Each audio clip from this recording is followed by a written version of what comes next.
Hi everyone, thank you for coming on my platform again. और आज बात करेंगे हम बुद्धिहीन होना या विवेकहीन होना, बुद्धि का प्रयोग ना करना, इन सब के क्या नुकसान हैं। तो शुरू करते हैं आज की कहानी। एक राजा था। राजा बुद्धिमान था और प्रजा को भी संपन्न बुद्धिमानी से जीवन व्यतीत करने के लिए प्रेरित करता था। एक दिन उसने अपने मंत्रियों से पूछा, क्या कोई विवेकहीन मेरे राज्य में है? क्या कोई ऐसा व्यक्ति जो किस्मत पर आश्रित है और गरीब है?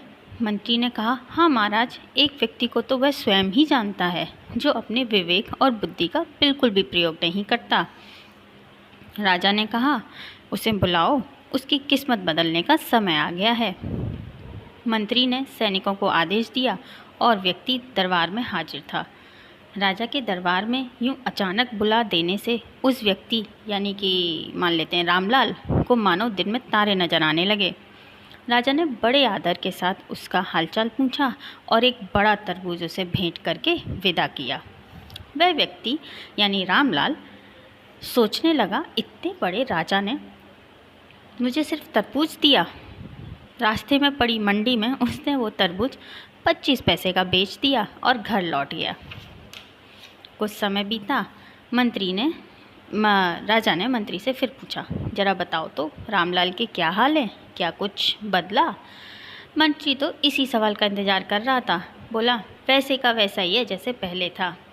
आपके तरबूज ने कोई चमत्कार नहीं किया। तो राजा ने आश्चर्य से कहा, अच्छा, ऐसा करो एक बार फिर बुलाओ। फिर क्या था, रामलाल फिर हाजिर। राजा ने पुनः हालचाल पूछा और तोहफे में इस बार उसे एक लाठी दी। रामलाल का गुस्सा 7वें आसमान पर था। आखिर राजा करना क्या चाहते हैं, उसको लाठी की क्या ज़रूरत? खैर, चलते हुए रास्ते में एक बुज़ुर्ग को उसने वो लाठी ज़रूरत की चीज़ समझ के थमा दी और घर निकल गया। फिर वही राजा ने कुछ समय बाद मंत्री से पूछा, बताइए अब क्या हाल है रामलाल के? मंत्री ने फिर वही जवाब दिया, महाराज क्षमा करें, आप विवेकहीन व्यक्ति की किस्मत नहीं बदल सकते। आपने तरबूज में भरकर हीरे दिए और उसने 25 पैसे में मंडी में बेच दिए।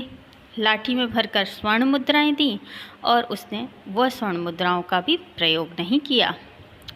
यदि वो अपनी बुद्धि का प्रयोग करता और थोड़ा सा भी ये सोच लेता कि आखिर इन सब को देने के पीछे क्या मकसद है, तो शायद उसकी किस्मत बदल जाती।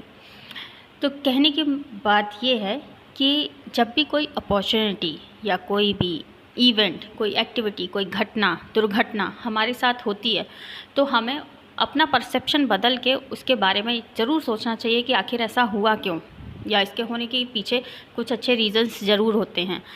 तो यही होता है बुद्धि का प्रयोग करना। विवेकहीन और बुद्धिहीन बने रहने से ना तो आपकी किस्मत ही बदलेगी और ना ही भविष्य में कोई भी काम जो अच्छे तरीके से किया जा सकता था, या वो जीवन जीने की बात हो या कहीं भी सफल होने की बात हो, उसे ही अचीव किया जा सकता है।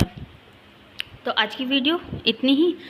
आगे और भी स्टोरीज़ के साथ मिलते रहेंगे। तब तक be positive, be happy, do like, share and subscribe my channel. See you in the next video. Bye bye. Take care.